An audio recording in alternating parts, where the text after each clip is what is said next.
कोगेल तालुका करवीर येथील उद्योजक व सामाजिक कार्यकर्ते माननीय सचिन पाटील यांनी आपल्या 42व्या वाढदिवसाचे औचित्य साधत मानवी संवेदनांचा जागर घडवून आणणारा उपक्रम राबवला। आज कोगनोळी येथील देवांश मनुष्य समाजसेवा वृद्ध व अनाथ आश्रमात वास्तव्यास असलेल्या मतिमंद, मनोरुग्ण, वयोवृद्ध व बेघर बंधू भगिनींना अन्नदान करून त्यांनी वाढदिवसाला सामाजिक जाणीवेची जोड दिली।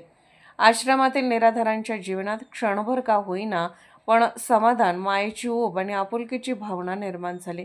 अनेकांसाठी हे अन्नदान केवळ भोजन नव्हते, तर आम्हीही या समाजाचा एक भाग आहोत याची जाणीव करून देणारे होते। वाढदिवस साजरा करण्याची ही पद्धत उपस्थित प्रत्येकाच्या मनाला स्पर्श करून गेली।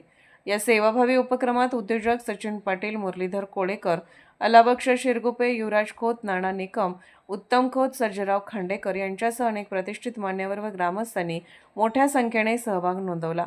समाजातील विविध घटक एकत्र येऊन गरजूंना मदतीचा हात देताना दिसल्याने कार्यक्रमाला सामाजिक ऐक्याचे स्वरूप प्राप्त झाले।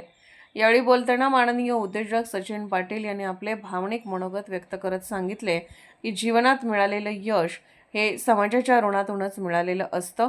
त्या ऋणाची परतफेड करण्याचा हा एक छोटासा प्रयत्न आहे। गरजूंच्या चेहऱ्यावरचं समाधान पाहिलं की वाढदिवस खऱ्या अर्थाने साजरा झाल्यासारखं वाटतं। त्यांच्या या शब्दांनी उपस्थितांच्या मनात सेवाभावाची प्रेरणा निर्माण केली। कार्यक्रमाच्या शेवटी वृद्धाश्रमाचे अध्यक्ष अमर पवार यांनी या उपक्रमाबद्दल समाधान व्यक्त करत सर्व देणगीदार, मान्यवर व ग्रामस्थांचे मनपूर्वक आभार मानले। अशा सामाजिक उपक्रमामुळे समाजात माणुसकी, सहानुभूती आणि बांधिलकीची भावना अधिक दृढ होते, असे त्यांनी नमूद केले।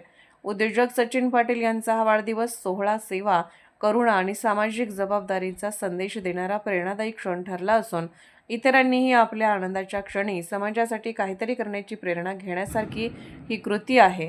SB न्यूजसाठी कोगनोळीहून अनिल नवाळे। मुळातच रोडवरून वरती आलेलो माणूस सुरुवातीला बरेच कष्ट खाल्लेत, बऱ्याच यातना भोगलेल्या आहेत आणि या यातनेतून मला असं समजतंय की ही लोकं जी आहेत त्या लोकांनी कशी लोकं भोगतात आणि ही त्यांना जेवणाचं म्हणा, बाकीच्या गोष्टी कशा त्यांना त्रास होत जातो, ह्या गोष्टीसाठी आम्ही हे उपक्रम राबवतो। कारण आता स्थिती आपली चांगली आहे, तर हीच नाही तर सर्व लोकांनी ह्या गोष्टी केल्या पाहिजे। त्या लोकांना जीव घातलं पाहिजे, त्यांच्या समस्या बघितल्या पाहिजे आणि सगळ्यात महत्त्वाचं म्हणजे ह्या व्यक्ती, अशा व्यक्ती तयार झाल्या पाहिजेत। रोडवरती एखादं पडलेलं मुलगा असू दे, मुलगी असू दे, स्त्री असू दे, पुरुष असू दे, त्याला आणून आश्रममध्ये घेतलं, या गोष्टी सगळ्यात महत्त्वाच्या आहेत। आता ह्या आश्रम म्हणजे बेघर लोकांना बघून तुम्हाला म्हणजे नेमका म्हणजे काय वाटतं? मला यांना आता जेवण घातल्यानंतर अति प्रसन्न झालो की आपण जर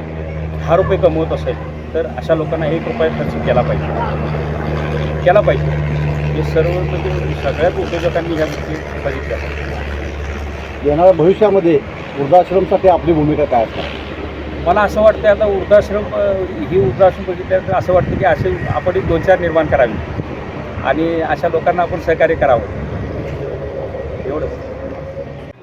सचिन पाटील सर यांच्या वाढदिवसानिमित्त आपल्या आश्रमातील वृद्ध बांधवांना व निराधार बांधवांना आज हे उद्योजक असून सुद्धा आपल्या संस्थेला दीनदुबळ्या बांधवांना जेवणाची पंगत देऊन आपल्या या अनाथ दीनदुबळ्या बांधवांना जेवणाची पंगत देऊन सहकार्य केले आहे। हे सर कोगीलचे आहेत, पण आपल्या कर्नाटक सीमा भागामध्ये येऊन आपल्या या अनाथ बांधवांना त्यांनी 2 घास 2 वेळचे जेवण आपल्या या अनाथ बांधवांना दिलेले त्यांचे पूर्णपणे आभारी आहे। राजकीय, सामाजिक, आर्थिक असा सर्व घडामोडींचा आढावा पाहायला विसरू नका SB न्यूज चॅनल आणि नक्कीच सबस्क्राईब करा।